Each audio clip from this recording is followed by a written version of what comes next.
What is up, everybody? It's your boy Bobby from Bobby's Breakdowns, and today we are going to be recapping and spoiling and telling all about The Masked Singer Season 9. Who was on it, what went down, and who won. We're spoiling it all, so if you're behind on the season or you haven't watched the season yet, click off because I'm going to be telling you from the first elimination to the winner.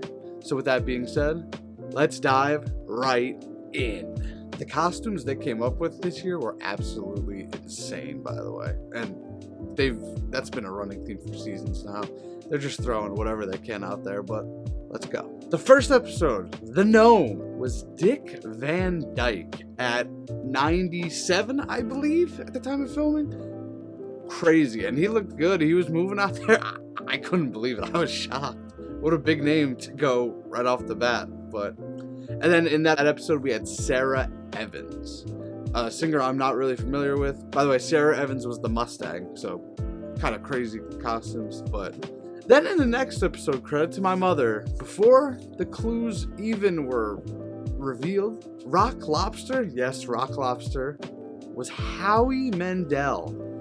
I was shocked and wow, yeah. Then Night Owl was Debbie Gibson. Now, I'm not really familiar with her work. It seems like she was a last-minute replacement because she said somebody got sick and she came in on like 24 hours notice, so very interesting there. Then Polar Bear was Grandmaster Flash. That one was interesting. I never saw him doing this show, but that's the beauty of The Masked Singer. These people come on and it just shocks you, really. Next up, Wolf was Michael Bolton. And I was like, he's been on the show before, but never as a contestant. He did a sing-along with some of the finalists a few years ago. I don't remember which one it was. But yeah, Michael Bolton, I was like, wow. Next up is Squirrel, and that was Maylene Ackerman. I might be pronouncing that wrong. But she's an actress, and she made out with Tom Cruise, and I'm not really familiar with that. And this one kind of made me mad. Jackalope was Lele Pons. Now, there was a ghost face clue. So I was guessing people from the movies. Lele Pons was in an episode of the TV series Season 2, which didn't have Ghostface. So how am I supposed to guess that if it's not even accurate? Another story for another time. Next up is Axolotl. Now, like I said, some of these characters are beyond crazy. But I'm looking at this person. I see her height. I see the clues. And I'm like, that has to be Alexa Bliss. Now, y'all know me, I'm a massive wrestling fan. So I'm looking, I'm like, the clues just all point to Alexa Bliss. The cheerleading, the health issues in the past. Mask came off. Professional wrestler Alexa Bliss. She's not a bad singer either. I mean, her husband's a singer, but still, I was like, hey, good for you. She said she was terrified of singing on stage, which is interesting because she can talk on stage, but it's interesting.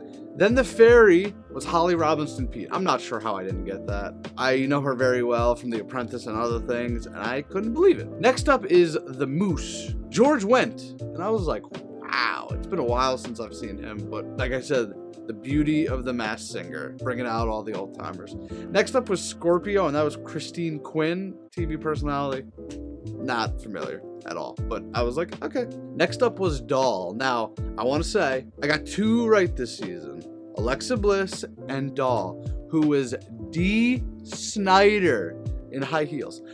I was like, yes, when he unmasked. The voice just sounded so familiar, and the other guesses led me to Dee Snider. So, I'm taking credit there. Next up is Dandelion Alicia Witt. She's an actress / singer. Ken got that one. Good guess, Ken. Next up was Lamp. This one was really interesting. Melissa Joan Hart. I was like, wow, it's been a while since I've seen her do anything, really. Next up is Mantis. Now we are in the top 6. Mantis. I heard this man sing, and I was like, I know this name 100%. I just couldn't place it. Lou Diamond Phillips. I was like, you've got to be kidding me. I couldn't believe it. I was like, how did I not get that? But I'll be meeting him soon. Stay tuned. Next up is Gargoyle. Now, Gargoyle was blowing it away all season. And the NFL clues, the height, I was like, LaDainian Tomlinson. I'm going with it.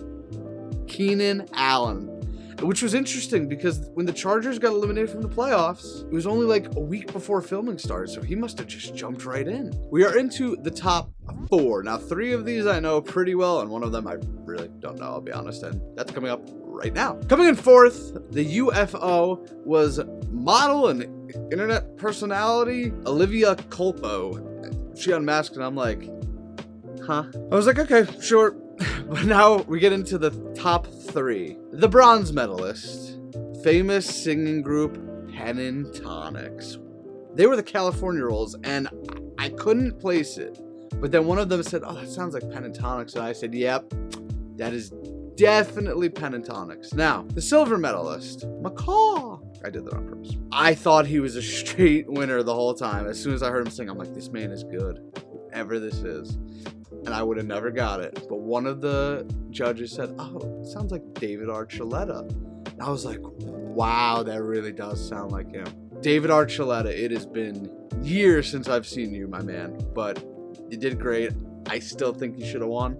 But I do like the overall winner. And the overall winner, Medusa, who got saved during the season and came back strong. Medusa, Bishop Briggs, who has sang some TV songs for Scream TV. I was like, wow. A very interesting season. Bishop Briggs deserved to win. I thought it should have been Archuleta, but I digress. But yeah, Bishop Briggs, great. And season 10 is coming in the fall, folks, so we will be doing this again. So yeah, like I said, a very interesting season. I got 2 right. Did any of you get any right? Let me know. I mean, I know there are some people that know these like there's nothing. I try and stay off of that. I try and just get them on my own, and sometimes it works and sometimes it really doesn't. So yeah, but like I said, season 10 is coming this fall. Maybe we'll recap it weekly, but I'm leaning more towards this. I like just going through it, one straight shot, one video. Y'all don't want to hear me talk weekly. I already know that. But with that being said, make sure you subscribe. Make sure you hit that like button. You guys know how it is. And yeah, the goal is 500 subs by my 1-year anniversary on YouTube, which is in October, folks. So let's get going. But until then, I'm Bobby from Bobby's Breakdowns, and I'll see you in the next one. Later.